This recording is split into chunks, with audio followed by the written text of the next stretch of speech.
Hello, good afternoon, everyone. We'll just give a minute for everyone else to join us for today's webinar.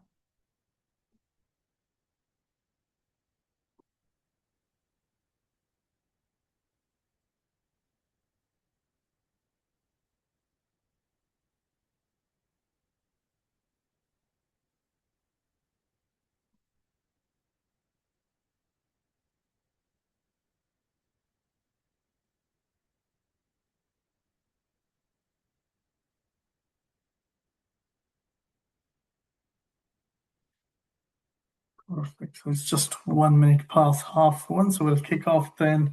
Hello again and good afternoon, everyone. So you're very welcome to today's webinar, Strategies for Responsible and Transparent Sustainability Communications. My name is Ankush Shirsad and I'm the Senior Executive in the Business Expansion and Sustainability Solutions Department of Enterprise Ireland.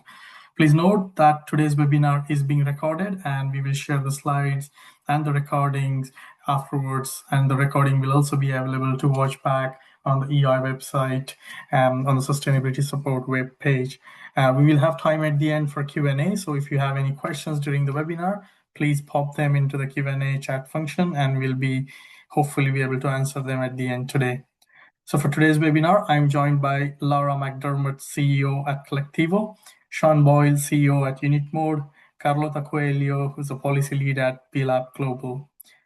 Irish Enterprises has committed to the green transition, and in Ireland and across the EU, the pressure to demonstrate the ESG performance is rising.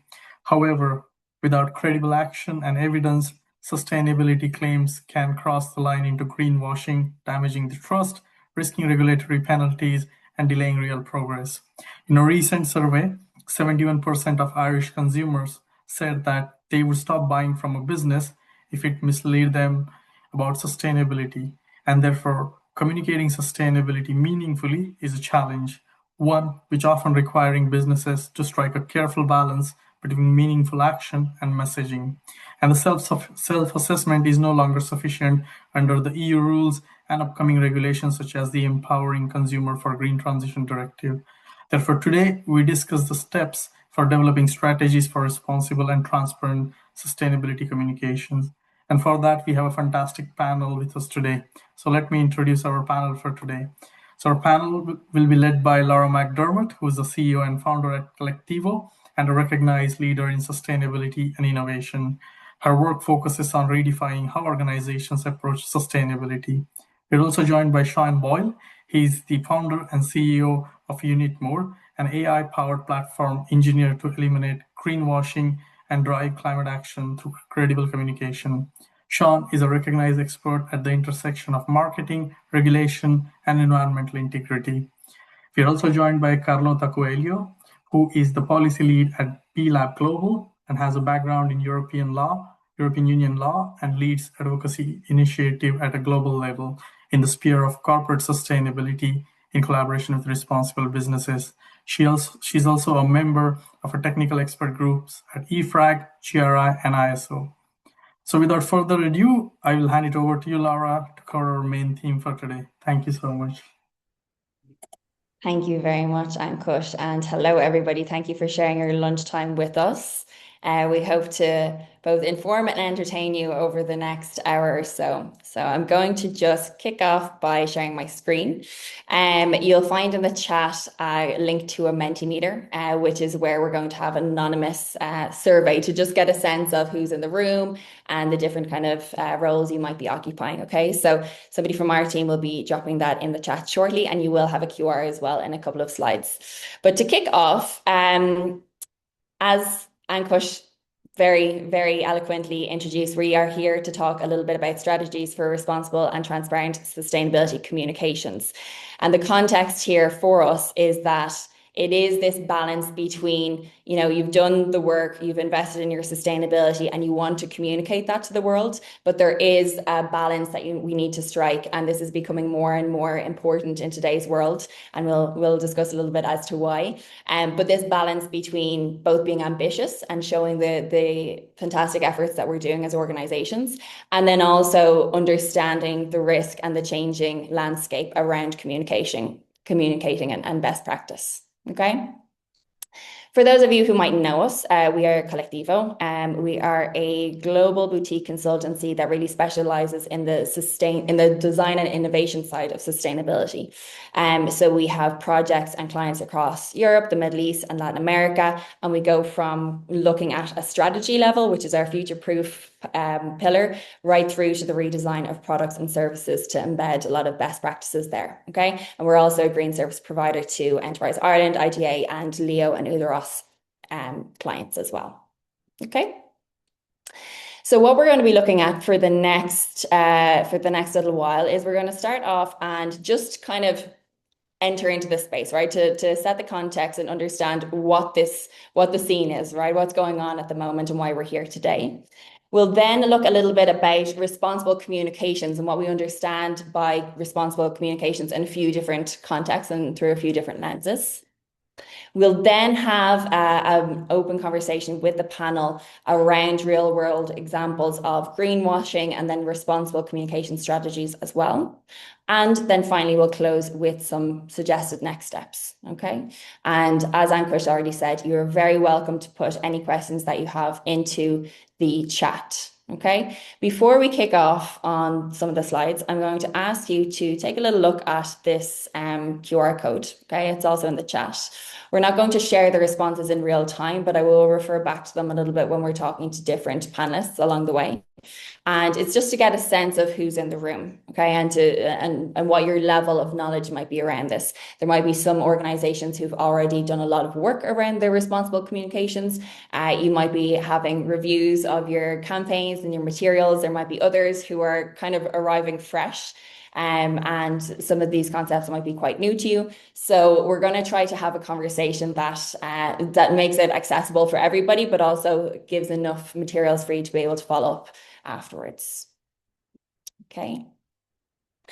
So I'm going to start off with what is ECGT, another fantastic acronym in the world of sustainability, because we really need more of those. The ECGT, also known as EMPCO, is the Empowering Consumers for the Green Transition Directive, and that aims to foster transparent communications around our sustainability by banning generic environmental claims that lack proven excellence. Okay, and it essentially introduces stricter regulations for sustainability labels and enhances consumer protection against unfair practices like greenwashing. You may have already seen this on the kind of intro communications around this webinar, but this is the ultimate, I guess, North Star, why this is coming into effect. Okay. The ECGT timeline. So back in 2024, the directive entered into force at an EU level. Okay, a couple months just gone, the 27th of March, member states in the EU must adopt and publish transposing legislation. On the 27th of September this year, the national measures become legally effective across the EU. And today's webinar is very nicely placed here, nestled in between those two dates, helping to provide additional context and also some suggested next steps to get you and your team ready for September. And I've put collective insights here because if you have any Spanish speakers on the call or anybody who likes to dabble in a little bit of Espanol, the word colectivo means collective, and the idea that, you know, to solve a lot of the sustainability challenges that we have in the world, it's not one single entity, one single body, one single country that's going to actually change and fix everything, but we need a collective of different perspectives to be brought to the table and to try to look for really, powerful solutions. So with that in mind, we have a collective of different perspectives here on this call. I'm not going to spend too much time introducing them because I think Ankush did a really nice job. And we have a little bit of space talking about the context of their work very shortly. But I will just say that we have Carlota here, who's from B-Lab Global. We have Sean as well from Unit Mode. And I will be kind of facilitating the conversation a little bit, but I'm kind of bringing in both Sean and Carlota as two sides of the coin. Okay, so we're going to, as you see the conversation progressing, we're going to be looking both at the risk side and what we need to know and what we need to be aware of as responsible brands and organizations. But then also there are a wealth of opportunities out there to really continue to speak transparently and ambitiously about the activities that we are doing. Okay. So we're going to crack on now to responsible communications. And I wanted to kick us off with the question to both of our panelists. And the question is, what does responsible communications mean to you? Okay. And maybe if you share as well a little bit about your world of work, how you engage with this theme or with this topic, and yeah, what it means to you. So I think we're kicking off with Carlota, and Carlota also has a quote here. Thank you, Laura. Well, for B Lab, perhaps I will say a couple of words about B Lab for those of you that are not familiar with the organization. We are the organization behind the B Corp movements, which is a certified company against environmental, social, and governance standards. There are 10,000 B Corps globally. And as B Lab, we continue to, beyond certifying companies and setting standards, we advance policies that support people, communities, and the planet. So actually, empowering consumers to vote with their wallets is very much what we've been predicating for 20 years. Because so therefore we support anti-greenwashing legislation because we do want citizen consumer choice to steer the economy towards real environmental and social impacts. And it was an opportunity also as a certification scheme to become more robust and credible by aligning to our structure to this European law. We believe that, responsible communication, we'll delve into this, Laura, won't we? But it certainly starts and ends with not overclaiming what you do and have at least a reasonable degree of evidence to back up what you say out there. Having said that, we are two sides of the coin with Sean, and we can talk about risk. Today, I'll be speaking about another risk, a concern that is very close to our hearts at B Lab, which is we don't want anti-greenwashing laws to paralyze companies from speaking about sustainability.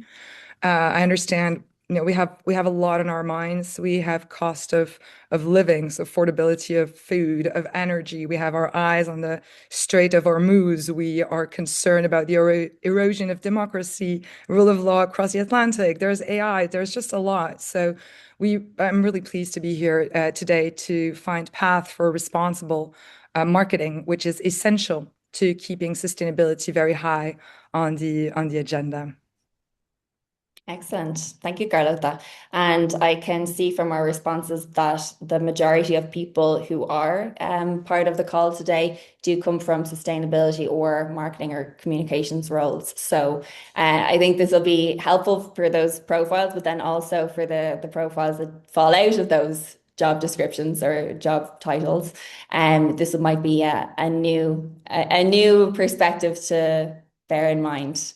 Okay, Sean, over to you. What does responsible communications mean to you, and how does that interact or engage with your work at all? Well, thank you very much for having me. First of all, I'm a proud member of the Enterprise Ireland ecosystem, so very happy to be here. When you asked me to sort of contextualize this is kind of like the one piece of context that I always provide. I do think that improving on this statistic is essentially what responsible advertising looks like. Clearly, 53% of environmental claims made by companies being vague, misleading, or unfounding is deeply problematic, and that 40% of completely unsubstantiated is really the main reason why the European Commission and why a lot of these regulations and directives have actually manifested, because looking at the best interests of both consumers, but also with the vantage point of fair markets competition.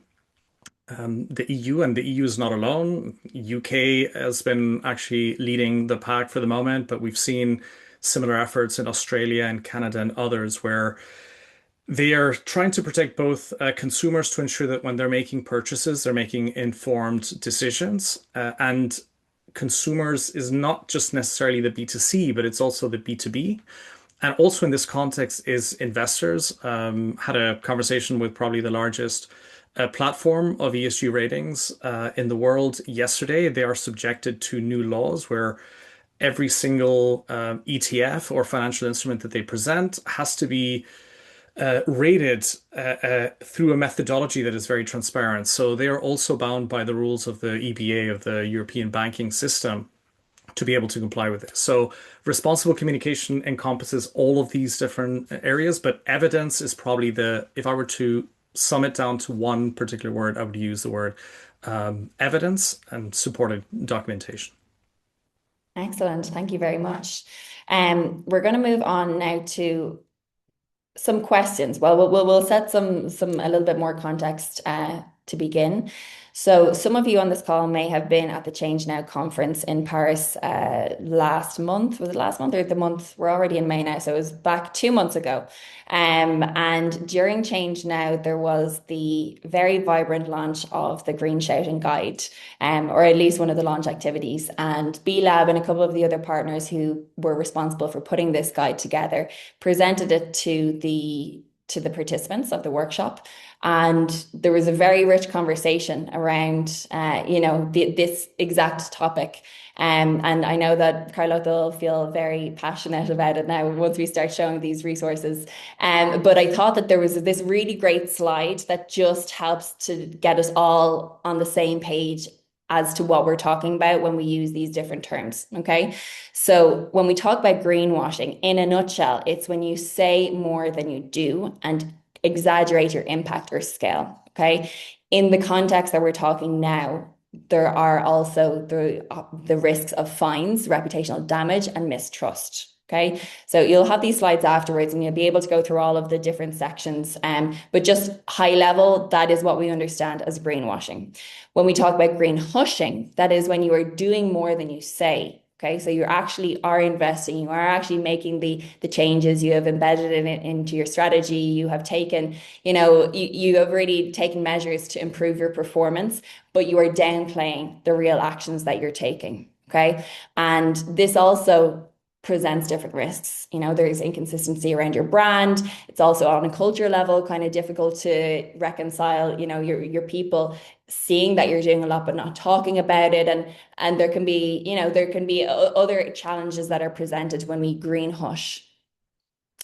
And then there's green shouting, okay? And this is the more ambitious side. When we're talking about risk versus ambition, this is very much on the ambition side of storytelling and communicating our efforts. And that's when we tell stories about what we do, okay? So we're communicating the real actions that you're taking in resonant ways. And the idea here is that it helps to generate interest and boost integrity, but it's done so in a transparent way. And as Sean mentioned, with evidence. Okay, so we don't want to go to the extreme of not saying anything, but we want to find this careful balance of both ambition and risk as responsible brands. So we are going to look and spend a lot more time probably on the ambitious side, but before we go into that, I wanted to go and kind of see with the panelists, what does problematic look like? Okay, so what are we trying to avoid and what is the context around this kind of problematic space? And Sean, I think you have some good examples here, and this is a conversational side, right? So Carlota, feel free to come in and add in any other examples, or we can go to your slides after, but this is the conversational part of the session.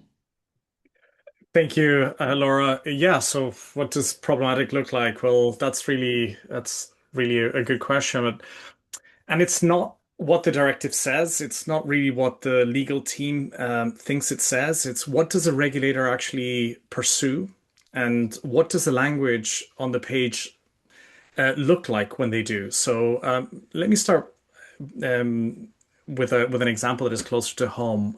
The first example that I'll use is the National Dairy Council. So back in 2023, the ASAI upheld complaints over a claim that Irish dairy had one of the lowest carbon footprints in the world. And the evidence was actually provided, but it was a 2010 study, which was basically made the whole substantiation a 13-year-old, fairly old analysis of that particular substantiation.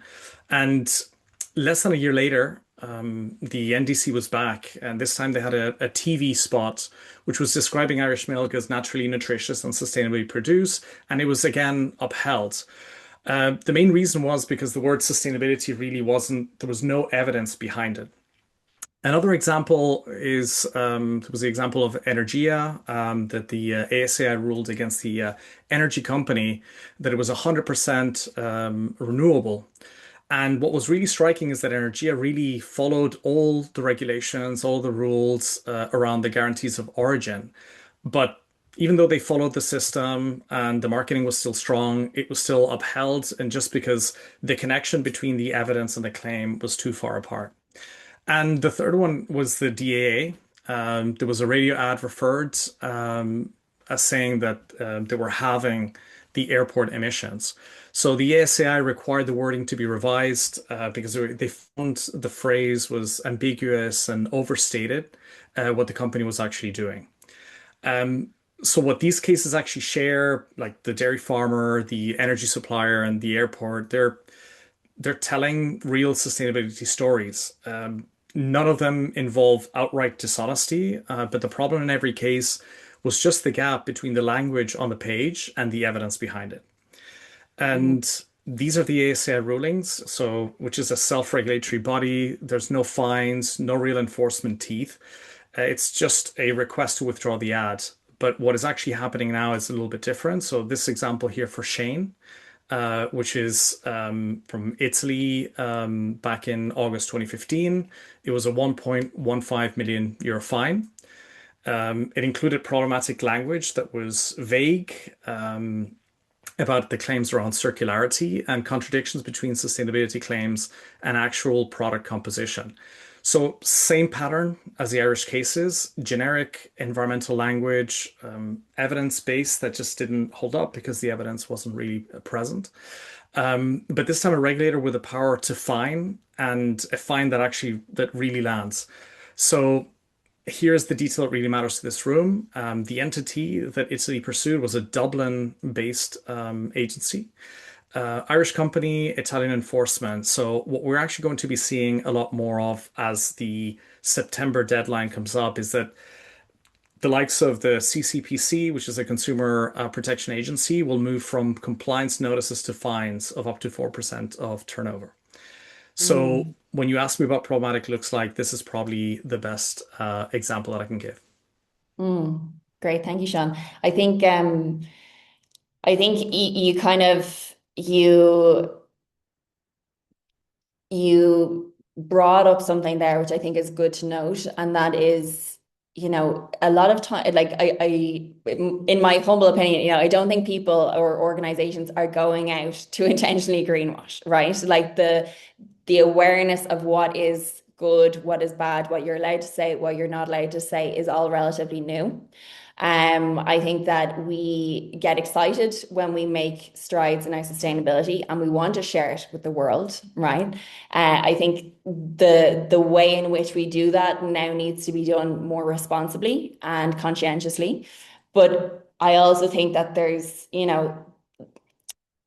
some of the different brands that you named and other examples that are out there, I think are probably trying to communicate with the best intentions and aren't even aware, that they are going to run into these issues. I don't know if, Carlota, you have any thoughts on this as well, or? Well, I think I'm a little bit more cynical than you, Laura. I do think there is such a thing as more blatant, harmful, or bad faith communication. I do think that did you hear what Sean said? Going from no fines to 4% of the turnover. I mean, that's a big shift, and I hope that the regulators will have proportionality in mind. They won't strike the same manner a company that has a certain degree of evidence, reasonable evidence, as it perhaps the case of our dairy friends. Okay, it was a little bit outdated. I don't believe there was any ill intent there.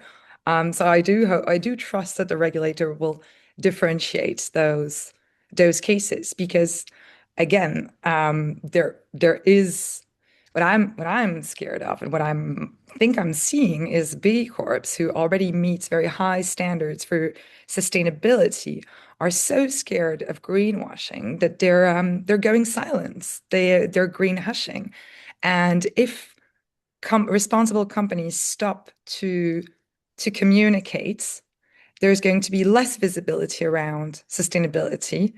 it's going to be perceived as less valuable. Therefore, there will be less investment and therefore less impact. And we're in a doom loop, right? You might be right, Laura. Maybe I'm being a little bit harsh. Maybe it's not an intent, but I do think there is such thing as a risk-based approach that is open for regulators, and that not every company should be under the same level of scrutiny. Mm. Are there particular industries or sectors from both your experience that are tending to get more attention from the different regulators across Europe? And I know that, we do have our ECGT timeline, but I understand as well that there are other member states who have been a bit more proactive in other markets that are a little bit ahead of ECGT in that sense. Exactly. So you're right. It's more to do with the country.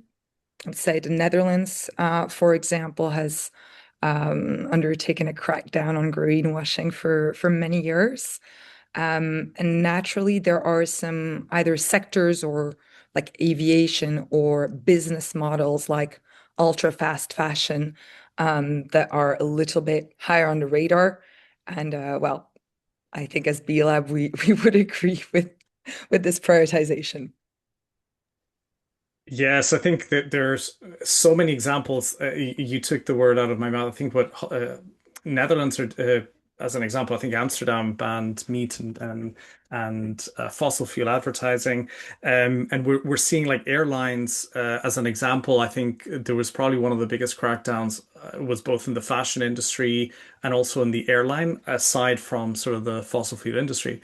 But I think what is very, very important to sort of also mention, I think you're both right in your assertions that there are good and bad actors. I remember a stat, and I should have mentioned it before, but my previous role was head of sustainability at Twitter, and one of the stats that actually blew my mind in the early days was that about at that particular moment in time, there were about 8 million ads that were bought and sold per second in the world.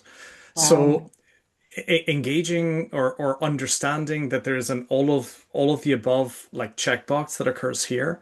There'll be good actors, bad actors, but I think the prevalence of the ease of advertising is this is going to be the first time that we're going to see something of this nature being adopted in a way that will require a broader systemic approach in terms of detecting this content. But that's just one of those that I do think you're both right. I just typically Carlotta and I are the ones that like we're always like yeah, but this one I'll be the peacemaker. Okay, great. Well, I'm going to move on to this next slide, and Sean, you might like to coast us through or explain this to us. Yes. So what you're actually seeing here, typically, so what we basically do, I'm actually the token AI company here, which I guess that most webinars somebody has to be. But I'm actually very proud AI Accelerator Nova UCD graduate. But what you're actually seeing here is actually a simplistic way of seeing the process of a marketing campaign. And I will qualify this by saying that if you the comments that you make in your own website, the comments that you make in your impact reports, they're all deemed as marketing material if it influences somebody's purchasing decision or willingness to invest in your company. So, but what you're actually seeing here is essentially a very simplistic way of seeing the overall process and making a number of recommendations that happens along the way, whether it's through consultancies or through unit modes. What our platform basically does, it provides tools to help mitigate that risk of greenwashing and really support the efforts to also tackle greenwashing, right? So giving the companies the confidence to be able to drive this. So in the early stages, definitely getting your brief right is probably one of the things that guarantees the your ability to really be able to have like an outsized impact as it relates to landing your brief. But it all has to be done in the context of understanding your brand. So that brand is incredibly important. And I always like to use the example of Starbucks, for instance, with the plastic, sorry, with the plastic straws. in the context of how the EU looks at it, they look at it in the lens of double materiality, right? And in that context, actually, plastic straws is really an immaterial sustainability narrative. There's definitely a lot of areas where they have a much greater impact in terms of investment in renewable energy, and others is far greater of an impact in the positive side than the plastic straws. But for instance, they leverage that. And throughout the process, these are just some of the examples of through that cycle or through that journey of that development of the sustainability campaign. These are some of the touch points where you can have an outsized impact. So once the brief is approved, doing a regulatory assessment is the most logical step. Doing a continuous review and assessment of the guidance long after it's in the wild, but doing a final analysis of everything. So whether it's the content of greenery, symbols that are used, that the topic that is mentioned can actually be correlated. And ultimately, like what we do, for example, is we build agents that actually simulate what a consumer digests when they're engaging with that particular communication. And then it's triaged into a regulator relative to where that audience is actually viewed. But that's a little bit of like a simplistic way of sort of describing more or less how what the process looks like and how we basically have the ability to intervene both through supports from EI or what we do. I think that these are where the greatest opportunities lie in the development of that marketing campaign. Great. And we're going to be looking at what good looks like now in a minute. And I thought that it was really nice to include this as well. So thank you for that, Sean, because rather than taking a reactive approach, like I think on a business level as well, we can appreciate that time, resources, budgeting, the amount of effort that goes into putting together a marketing campaign. Yes, there might be an immediate case of analyzing what's already been prepared, but to reduce the risk of realizing at the final hurdles that actually something is not fit to go out. That's quite late in the game. And on a business level, to detect things early and to, right through to the brief and research stage, understand a responsible way to communicate makes more sense. Right? Like it wouldn't make sense to just constantly continue to go about the same process of communications and just in the final hour when you're about to launch, then do an assessment, because the amount of time, resources and everything that have gone in at that point can be pretty great. So I'm sure that there are plenty of examples of organizations who have lived that pretty recently, and I do empathize with them. But I think that if we're thinking about going forward and embedding new processes, this is a great example of that. So thank you, Sean. We are going to move on. So this is kind of a nice bridge into thinking, from an understanding what problematic looks like, understanding what good looks like on an operational process level. But then also when we think about, the actual communication, because communication is a great thing. It's fantastic that we're able to communicate our stories with others. And I want to bring it back now to Carlota, who is going to fly the flag for more ambitious communications, very much rooted in this principle of humility. So Carlota, feel free to chime in here. Yeah, thank you. And I do hope that the audience would look at the full Green Shouting guides, because its audience are for marketing and communications professionals. We want them to feel empowered. We don't want them to be on a short leash from their legal counsel, lawyers, or other consultants who might be fear-mongering. So it is really important to go back to basics. And I really love this principle of humility in sustainability, because we know for sure that no company is perfect. That's a fact. And everybody knows or should know that, right? So what builds trust is honesty about the journey. And the examples you will find on the right are powerful because they don't just talk about successes. They talk openly about challenges, about trade-offs, which is really uncomfortable, and things that are still a work in progress. So Veja's Project Limits is a refreshing example. They openly acknowledge where sustainable sourcing is difficult and where there are still tensions to solve. And the level of transparency about that, I find actually makes the brand more credible. And the Brussels Beer Project does something very similar by sharing not only what we do good, but also what we do bad. And it takes confidence, and it takes a much more authentic conversation with the customers and stakeholders. So I hope to see sustainability communication evolving in this direction. I think that people are less interested in polished perfection and much more interested in honesty, accountability, continuous improvements, and sustainability doesn't have to be a destination where one day a company can claim that they're 100% sustainable. It's an ongoing process of learning, of improving, and sometimes admitting where things are difficult. So honestly, this kind of openness I find incredibly engaging, and it invites people on a journey instead of presenting sustainability as a finished story. Mm. Yeah, I think Tony's chocolate as well is another great example, which a lot of you may know. I don't know if you're as if you have as much. I don't want to say dependency, but I'm a big Tony's fan, just on a taste level as well.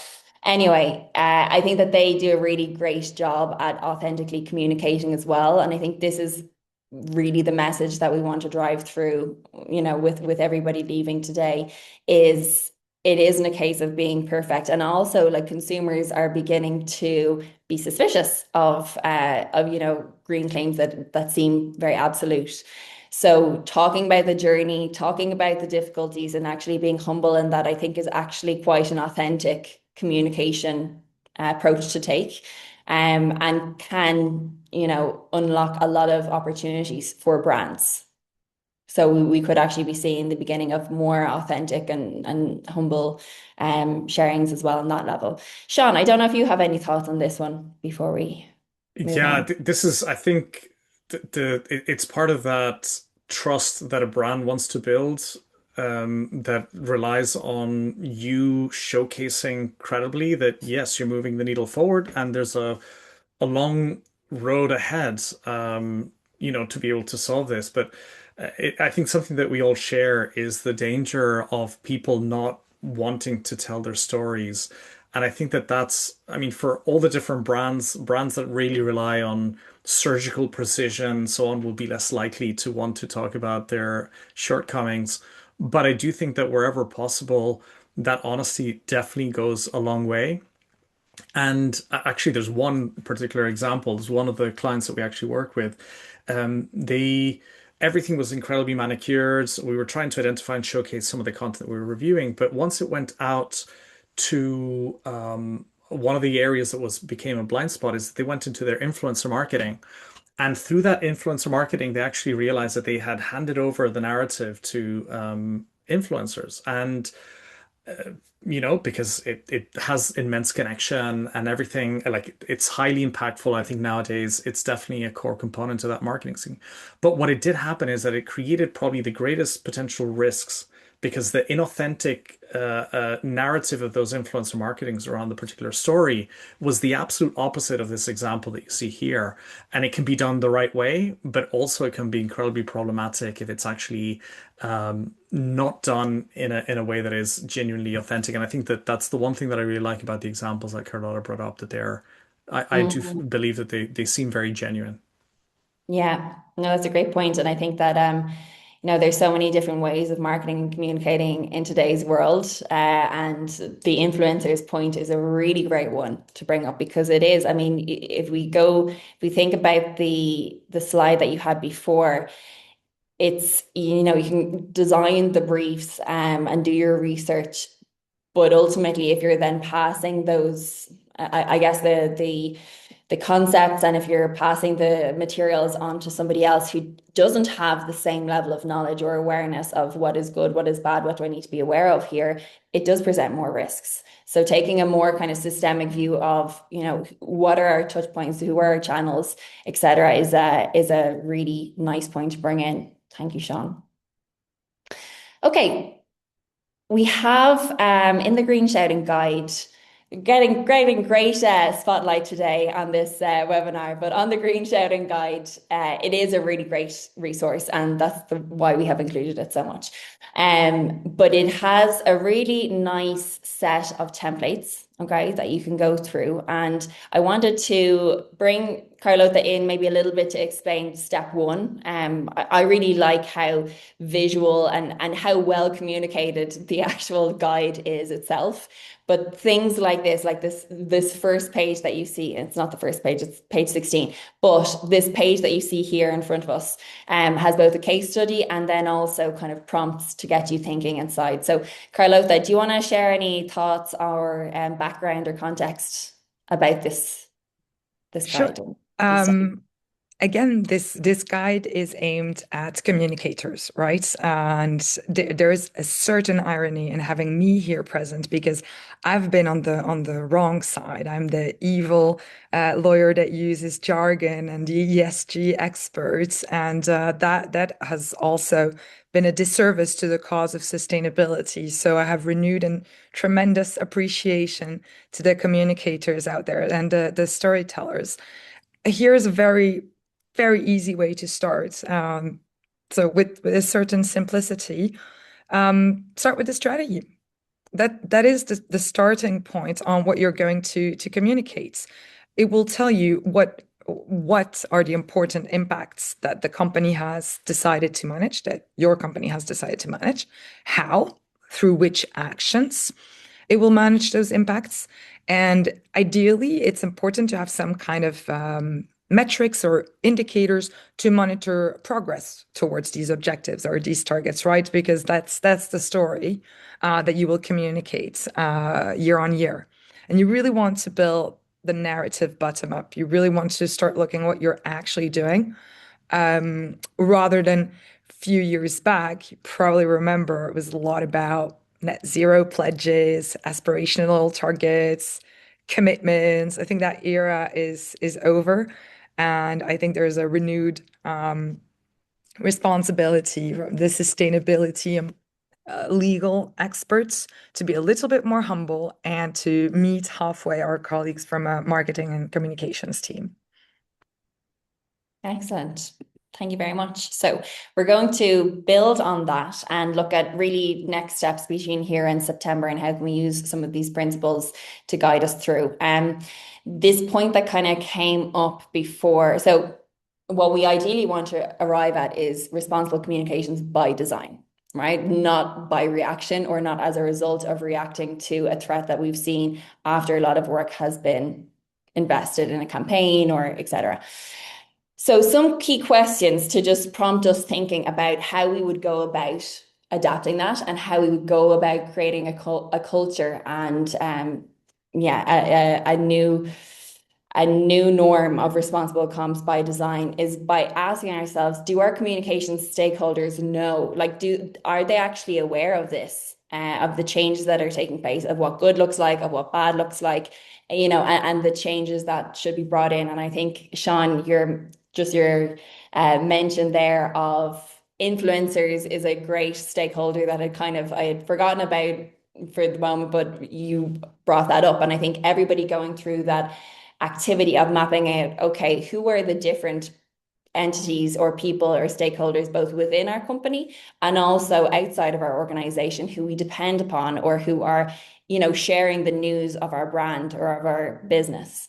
So really taking a bit of a pulse and understanding, do people know about this and do people know what good looks like? Okay, because we can put, we can try to implement something, but ultimately if it's people that we're dependent on to get the job done, then we need to make sure that they're aware. Okay, the next part is, are there tools and resources in place? So do we have the tools to be able to look at what's being prepared in our process? Do we have tools to diagnose where we sit on a risk level? Are there policies in place? Are there guidelines in place for our people to actually integrate it into their work? And then are we aware of the risks involved and the opportunities? Okay, so we've spoken a lot about the risks and the opportunities, and we'll start to see that becoming a bit more evident from September onwards. But this is kind of like an initial way to begin thinking both from the communications and the communication stakeholders perspective, the tools and resources that we'll need internally, and then also how we look at the risks and opportunities. And for anybody who is interested in different frameworks, this is one that we use a lot at Collectivo. It's called the COM-B model. And it is a behavioral science framework that says that essentially, if we want to see any change in behavior, or if we want to see a change in our culture at an organizational level, we need to understand, do we have the capabilities in place to be able to make these changes and to be able to create a culture of responsible communications by design? Do we have the opportunity, which refers to the tools and the resources, and the motivation is understanding both the risks and then also the opportunities and the motivations to create a new moment in your brand journey where you are communicating in an authentic way that shares your updates, but does so striking that balance between ambition and risk. Okay. The good news is that there is a green transition fund that you might have heard of, and there are supports in place. So actually, I think it's as part of the Green Plus, it's under 4.15. There are communications activities that you can do, okay, so that you can bring people along the journey. You can look at bringing tools along and helping you to understand where your organization sits at the moment. So there are resources available, okay? This isn't something that you just like at the end of this webinar, you have to try to figure out yourself. There is support available for anybody who wants to take this further after the webinar. And then I'll just look at some of the next steps before we move on, okay? So today's webinar hopefully has given you a bit more additional context and some suggested next steps to get you ready for September.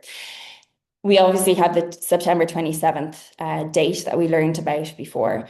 And if we were to suggest things that you could do internally between now and then, internal alignment and actually understanding, and that screenshot that we had that Carlota spoke on, I think is a really nice one, of understanding where are you in your sustainability journey right now, okay? Taking it as a moment to check the pulse with your team and understand what are the most impactful actions or results that you can talk about. What are the milestones that you have achieved? And is your team aligned on that, okay? Or is there any sort of ambiguity as to where your progress lies? And then it's a case of looking and analyzing, adjusting, and embedding. So after identifying what you want to be able to talk about, mapping out the supporting evidence, the verifiable claims, and also developing the tools and resources to enable a more responsible approach by design so that it's not this constant reactive state that you're going to be in. So that's a little bit about our proposed next steps. Thank you very much, Enterprise Ireland, for having us. I think we have a little bit of time for Q&A, but Ankush, I'll let you be the spokesperson on that. If anybody does want to find out more, our email is here, QR of Collectivo's website, and we will be running together with some of our partners different sprints and trainings around sustainable communications and how you can become responsible communicators by design. So thank you very much. And Ankush, I think, do we have some time for Q&A? Yeah, absolutely. And look, thank you so much to you, Laura, to Carlota and Sean. There's plenty of food for thought here, and totally agree with the Tony's chocolate example. I myself was introduced to Tony's chocolate last year, and I thought, of course, the product is fantastic, but the way they communicate the messaging, they openly say, like, look, cocoa farming is not very easy. It's resource intensive. The cocoa is expensive. So the way they communicate the messaging, I think, is very impressive. And we see a lot of our clients are implementing ISO 14001 or already have the ISO certifications in place. Companies are now starting to report with the voluntary VSME standards.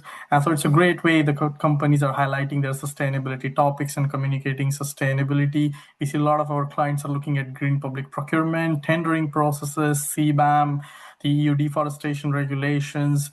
And thanks for explaining those next steps when companies are looking to develop these communication strategies for sustainability. I just want to go back to that part Sean highlighted on the common mistakes that companies can avoid for greenwashing. You mentioned, Sean, avoid vague languages. So maybe a quick question from myself, Laura. What are the common mistakes you see? And you explain what greenwashing is, greenhushing is, and that's great. But do you see what are the common mistakes that company unintentionally may fall into and end up greenwashing? Do you want me to answer, Laura? Yeah, I'm I was happy. Yeah. going to say, Sean is the technical person who probably can better address this question. So, Yeah. So look, I'll answer by giving you an example. So it's the 40th year anniversary of the term greenwashing being manifested, right? As one of the things that we're actually doing is we're doing one of the largest audits in the hotel sector in Ireland, right? And I say openly that about 50% are not doing they're not doing justice to their sustainability programs. There are a lot that are doing some good things, but the reality is a lot higher than that. And part of the reason, I'll give you the example of ISO 14001. I just saw one this morning that said, look, we have very robust sustainability, and they say, look, we are 14001 certified. Now, the link that they provided was from like a 2012. So yes, they might have a suitable option that they did recently. They just didn't upload it on the website. But in the eyes of whomever is actually consuming with this and they actually engage with this, they might do. But I can give you so many examples. We have a taxonomy of more than, I'd say around like 3,000 different examples. But yeah, the sky's the limit, to be honest, in terms of what could be deemed as misleading a consumer. That if in that purchasing decision, sustainability is in their framework, as Carlota said very eloquently, was the cost of living. There are a lot of issues that are probably going to be higher. But if in that sequence of factors, sustainability is one of them, and in the information that you've actually shared with that person, there isn't enough. It's either misleading or unsubstantiated in some degree, being super simplistic. That would essentially be the initial trigger that would sort of like highlight all. I'll give you one other example because I saw it this morning. Probably one of the best known hotels in Ireland. They're wanting to host a massive new event in the next number of years. But one of the things that they're actually trying to do, they've made 45 edits in their sustainability page, but they keep saying like this new initiative, if a new initiative is no longer new if it was initially added in 2012, I think it was. So because we're able to see sort of like the history of all of the edits, and we can actually see what information they're actually uploading, and so if they're making 45 edits but they're not correcting those things, that could potentially be deemed as a big red flag. I'll stop there because this is definitely the topic. I'll get restrictions. Laura didn't give me signals to yeah, because this is a topic we can all talk a long time. yeah, I have a question. I don't know if there's other questions in the Q&A, and Carlota, if you want to chime in there, feel free. But I do have a question here from the Mentimeter. So do we have questions in the Q&A, or can I Yeah, you can go ahead with that, but go I'll ahead? just request our attendees, if you have any questions, please pop them into the Q&A function. Yeah, go ahead, Laura. Thanks.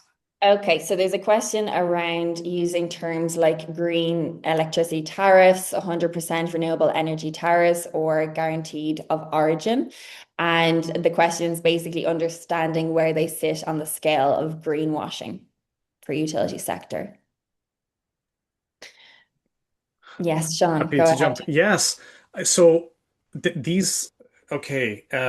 So like the one that comes to mind is the energy example. Like they actually did the right thing, but in their communication, they made broad communications that didn't qualify those, that didn't allow somebody to essentially query those particular sets. I do remember even when we were back in the day when I was in a former job, even within the certificates of origins, there's massive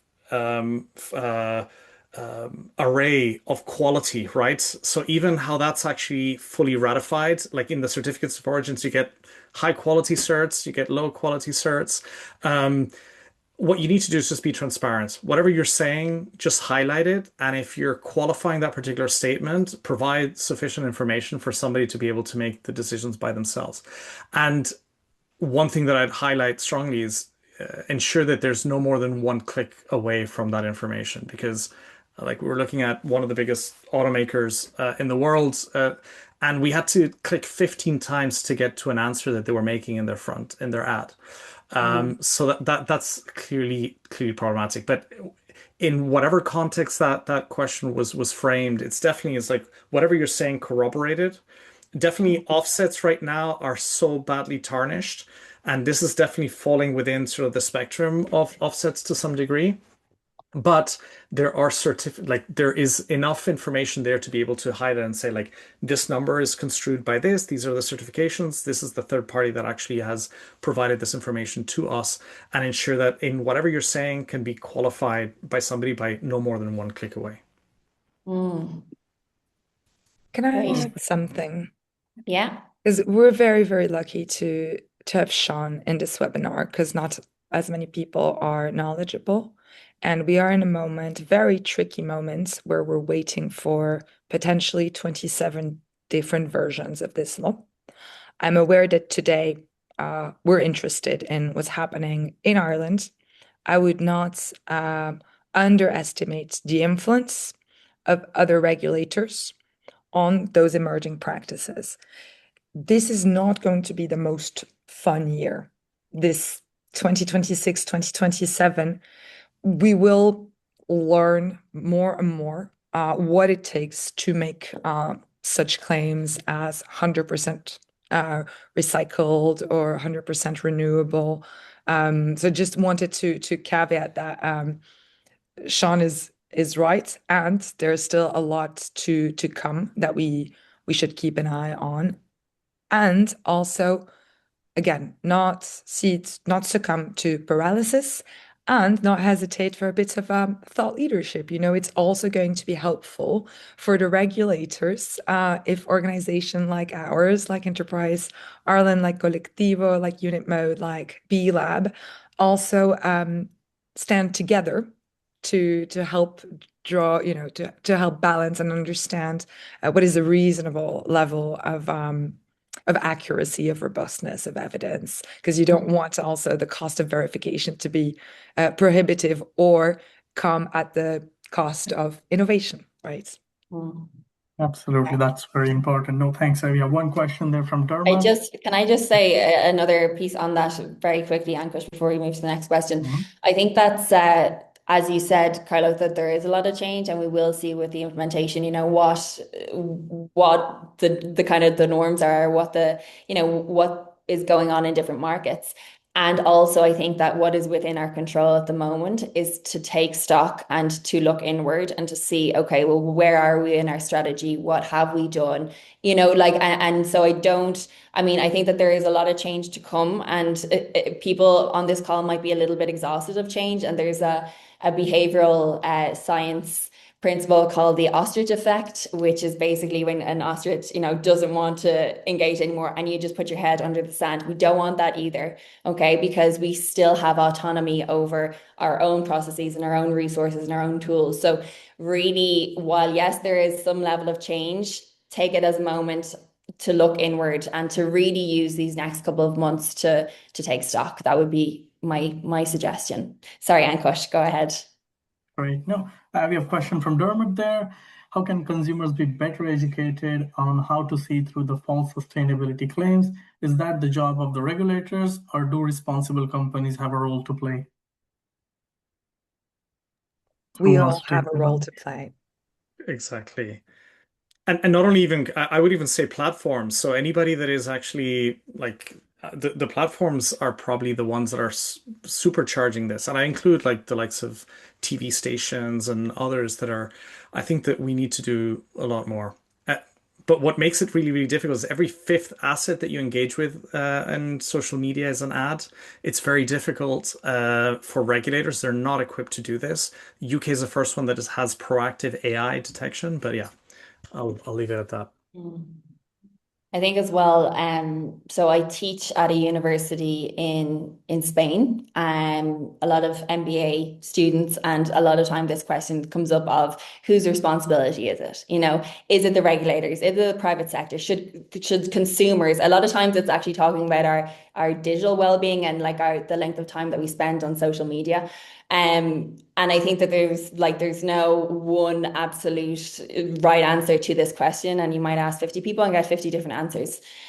I think that looking at consumers, I think that it's very difficult for consumers. I think when you walk into a shop, you want to, if you are in a position to be able to make choices and select products, and part of your criteria for assessing those products is you want to go for the more sustainable option because it aligns with your values and your purpose, then it is, you know, if we were to go through and be really disciplined consumers and look at the labels and everything and scan all the QR codes, and it would be fantastic. The world would be an amazing place and people would take informed decisions.